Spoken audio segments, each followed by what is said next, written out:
qiymətli məhsullarla makiyaj edirik. İlk Biobalance'ın nəmləndiricisindən başlayıram. Çox gözəl nəmləndiricidir və dəriyə parlaqlıq verir. Lux Visage-ın qaş sabitləyicisindən istifadə edəcəm.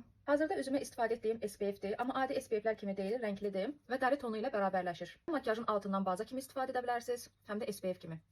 Too Faced'in bu kontur paletindən istifadə edib çox az göz kölgəsi edəcəm. Bu arada bu fırçaları Temu'dan almışam. Çox gözəldir. Golden Rose'un linerindən istifadə edəcəm. Bunu yeni almışam. Yoxlayaq görək necədir.